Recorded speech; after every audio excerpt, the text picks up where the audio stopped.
Je vous retrouve en ce 8 mars qui symbolise la Journée internationale des femmes sur la TMTV. Nous souhaitons bonne fête à toutes les femmes du monde. Bienvenue dans votre édition d'information. Au sommaire, ce jeudi, l'Agence nationale de la statistique et de la démocratie, l'ANSD, a procédé à la remise des matériels informatique. Vous aurez Mohamed Sissé pour plus de détails. Demande en eau potable à Dakar, Thiès, Petite Côte. La zone actualise son schéma directeur pour l'horizon 2040. Ce jeudi, elle a procédé à la présentation des résultats de la troisième étape du projet d'actualisation du schéma directeur du dit triangle. Vous aurez le ministre de l'eau et l'assainissement au cours de cette édition d'information. C'était tout pour les titres. Mesdames et messieurs, une fois encore, bonsoir et bienvenue.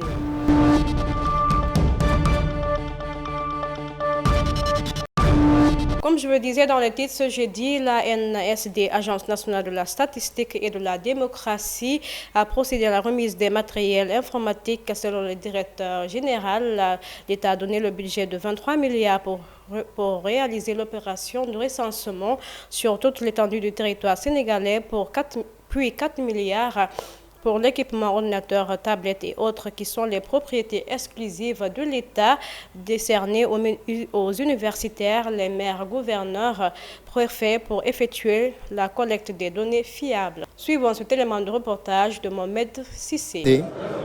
Nous sommes très heureux aujourd'hui de partager avec l'ensemble des services de l'administration, mais aussi le monde universitaire, le secteur privé, non seulement les résultats provisoires du recensement, mais aussi partager avec eux les équipements, tablettes et ordinateurs qui participent du renforcement des capacités de ces différentes structures qui font partie du système statistique national. La mission première de l'ANSD est de coordonner et de renforcer les capacités de tous ceux qui produisent des statistiques dans le pays.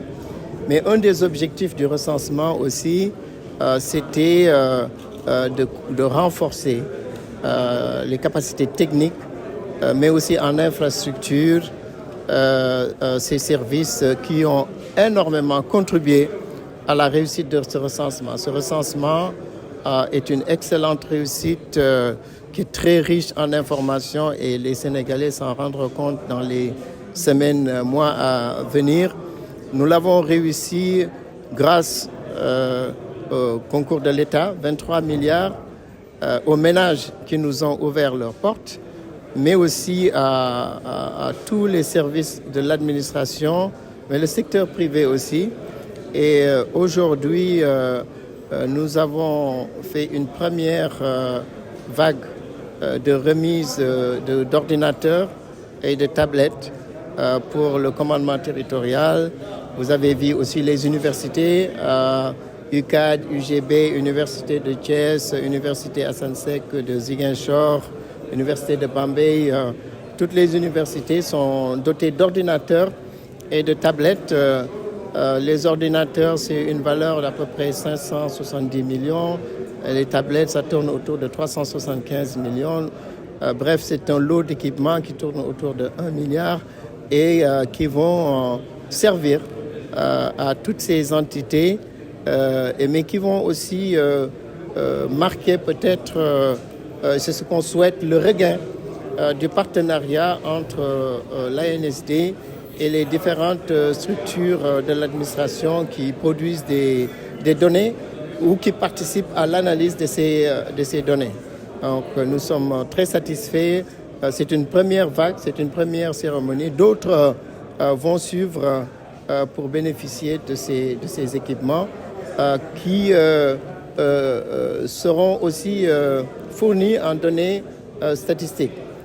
Sur le recensement, par exemple, pour les maires, chacune des mairies qui recevra la tablette aura dans cette tablette l'ensemble des données collectées dans la circonscription, ce qui va assurément permettre à ces maires de mieux gérer leur commune, mais aussi aux préfets, aux gouverneurs de mieux connaître leur territoire avec les cartes des communes, la répartition des infrastructures socio-économiques de base, etc. La Société nationale des eaux du Sénégal poursuit son étude sur la demande en eau potable dans le triangle Dakar-Thiès. Petite Côte à l'horizon 2040, ce jeudi, elle a procédé à la présentation des résultats de la 3e étape du projet d'actualisation du schéma directeur du dit triangle selon le ministre de l'eau et l'assainissement. L'étude avait pour objet d'estimer la demande, mais en même temps de présenter toutes les solutions d'investissement qui permettent de faire face à la demande en eau. Lié de restitution de l'étude qui a été faite, étude portant sur l'actualisation du schéma directeur pour l'alimentation en eau potable du triangle Dakar-Thiès-Petite Côte. Comme on l'a montré, cette zone couvre 80% des besoins en eau, qui sont des besoins extrêmement importants. Et l'étude a montré que si aujourd'hui nous avons une demande de 763 000 m3 jour, cette demande va monter à 1 800 000 m3 jour en 2040 et 3 millions de m3 jour en 2050. Même si aujourd'hui notre pays a pratiquement atteint l'accès universel à l'eau en milieu urbain, il faut anticiper sur ces besoins en eau futurs. Et l'étude avait pour objet d'estimer la demande, mais en même temps de présenter toutes les solutions d'investissement qui permettent de faire face à cette demande en eau.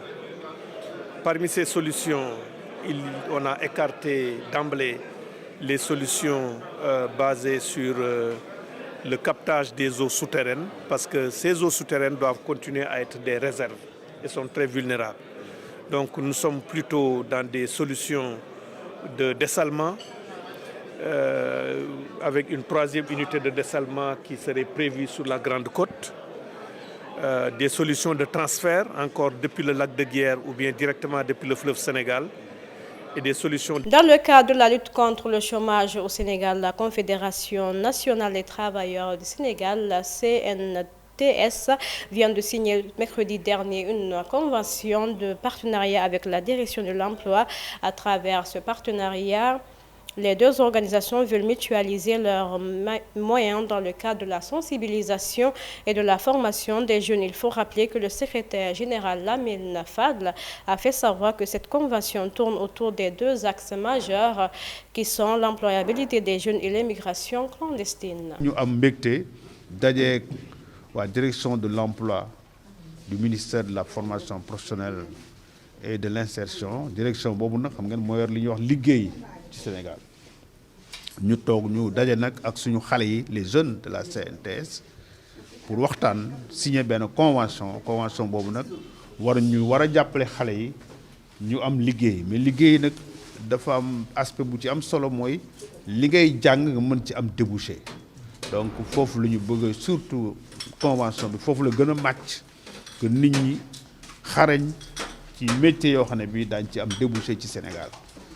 Beneen bi nag mooy aussi axe migration bi xam ngeen migration li muy def fi nay Sénégal ñaata xale ñooy dee ci biir géej gi te ñoo ñëpp dañuy wax dañu bëgg a dem wuti liggéey kon war nañ ci mën a gën a réfléchir en tant que CNTS mais aussi en tant que ministère pour xool nan lañ leen di jàppale ba loolu bu jeexul itam mën a wàññeeku. signé nañu ko léegi nag mise en œuvre bi ñun ñëpp dañ ciy jàpp pour xale yi aussi mën a comité jeune CNTS bi ñoo koy mën a disons traduire par des actes ñun CNTS aussi ñu jàppale leen pour que loolu mën a nekk. tey dañ fi daje avec confédération syndicalistes yi pour un peu def benn convention bu ñuy permettre ñu mutualiser ñun ñaar lu ñu am pour création d'emploi parce que ñoom am nañ chance regrouper plusieurs secteurs d'activité transversale ñun am nañ chance am ay dispositifs pour tout le monde donc ñun ñu wax ne bu ñu boolee suñuy doole ensemble mën nañ créer des emplois durables pour jeunes yi. Et aussi l'autre aspect bu am important c'est que dañoo am habitude du gis syndicats yi ci revendication mais tey beneen vision bu bees bu ñu gis c'est syndicalisme de développement et la direction de l'emploi notamment est là pour booster les emplois et bu ñu gisee genre cadre yi dañuy permettre ñu mutualiser ñu demandoo ensemble pour créer benn cadre bu mën a pérenniser emploi yi. D'abord lu ñu ci xaar ñaari parties yi ñun am nañ ay dispositifs tels que la convention nationale état employeur. Convention boobu dina permettre ñu enrôler les jeunes yi via le secteur privé et CNTS dafa nekk en contact ak secteur privé yu bëri te ñoom dañoo nekk ci secteur yëpp donc loolu mën nañu permettre ñun non seulement ñu sensibiliser joxe la bonne information ak tamit opérationnaliser dispositifs yi tels que convention bi ak yeneen dispositifs yi ñu am surtout. En Guinée, c'est dans une ambiance bon enfant que les élèves des écoles Bakan et de l'école primaire Izumi du Japon ont eu un échange éducatif et transculturel. Ce jeudi, la démarche vise à favoriser le brassage culturel entre ces deux peuples et surtout susciter l'envie chez les tout-petits. Cette rencontre qui s'est tenue dans l'enceinte des écoles Bakan à Simambossia dans la commune de Khatoma a été marquée par la présence de l'ambassadeur du Japon en Guinée. Suivons. Nous allons le faire. L'ambition, notre slogan ici aux écoles Bakan, c'est la rigueur dans l'excellence. La rigueur, c'est apporter toute la discipline dans l'apprentissage, toute la discipline comportementale, toute la discipline au niveau de l'encadrement. Et l'excellence, c'est de faire en sorte que les enfants, ils puissent, au-delà des apprentissages ordinaires, aller vers d'autres méthodes de réflexion et d'action. Et donc, nous avons un partenariat très solide et nous sommes au point de signer un partenariat avec une école marocaine qui est dans le domaine de la digitalisation. Et cette école-là va apporter son savoir-faire aux écoles Bakan et va offrir des bourses aux meilleurs au baccalauréat pour aller étudier au Maroc, des bourses qui seront 100% gratuites.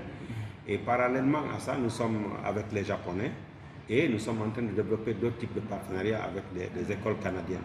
Tout ça là pour créer vraiment l'ouverture d'esprit à nos élèves, l'ouverture du champ d'action à nos élèves pour leur épanouissement, plein épanouissement. Aujourd'hui, donc, on a organisé une séance en ligne entre l'école primaire du Japon et puis l'école Bakan pour, n'est-ce pas, donc, échanger un peu, n'est-ce pas, des activités culturelles entre les deux écoles. L'école, ça s'appelle l'école primaire de Izumi. Izumi, ça signifie fontaine.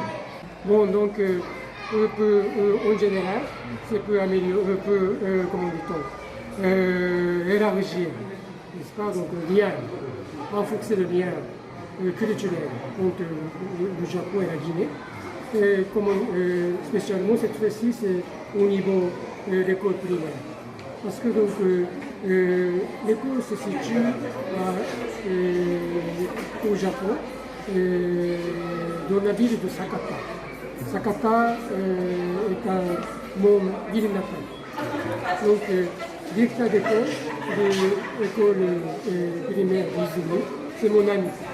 C'est pour cela donc on a, n'est-ce pas, donc, discuté comment on peut renforcer le lien entre les deux. Et puis donc on a réalisé ça. Bien sûr avec n'est-ce pas, donc, la coopération d'école Bakan, parce que le président fondateur de cette école, il connaît bien le Japon. Ils ont passé quelques années au Japon. Donc c'est pour cela donc ils sont déjà amis du Japon. Donc on a demandé à l'école Bakan de faire n'est-ce pas, donc, le lien entre les deux pays. Pour les bien propager ce genre d'activités. Parce que donc notamment pour les petits, n'est-ce pas, pour les jeunes, pour ouvrir les yeux au monde, c'est vraiment important.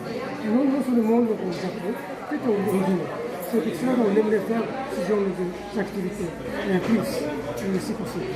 Nous restons toujours en Guinée. Plusieurs acteurs ici d'organisations non gouvernementales, des structures étatiques, des médias publics et privés ont participé à l'assise sur la cybersécurité organisée par SOS Village des enfants guinéens grâce à un financement de NetHop à Yataya.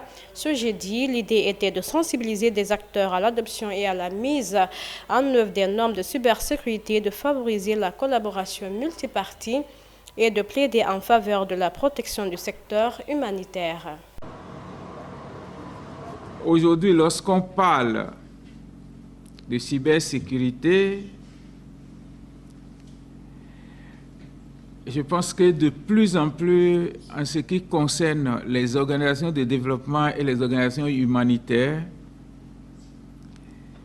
ça devient une situation très cruciale. Parce que lorsque nous parlons des organisations humanitaires et des organisations de développement, ce sont des entités qui vivent sous la générosité d'autres personnes aussi bien physiques que morales. Et lorsqu'on parle de cyberattaque, ce n'est pas quelque chose qui est soldé par de petits impacts. Ça affaiblit beaucoup. Ça affaiblit pas seulement par rapport aux moyens financiers, ça affaiblit aussi par rapport à la réputation. Ça vous ramène même devant des tribunaux parce que des données que vous stockez, qui sont par ailleurs des données à caractère personnel, sont désormais détenues par quelqu'un quelque part et qui vous fait toute la menace. Et si vous n'accédez pas à ces exigences, il pourrait en faire ce qu'il veut. Mais ces données-là ont quitté où? Ça veut dire que notre responsabilité est entière. Donc, il est important que, étant dans un domaine sensible comme ça, que nous ayons une réflexion autour de la question pour voir comment nous nous positionnons, quels sont les atouts et les faiblesses à nos différents niveaux et comment nous allons ensemble aborder cela. C'est pour dire, au-delà de ce qu'on vous a partagé dans les thèmes de référence, c'est l'essentiel de ce qui justifie la rencontre de ce jour.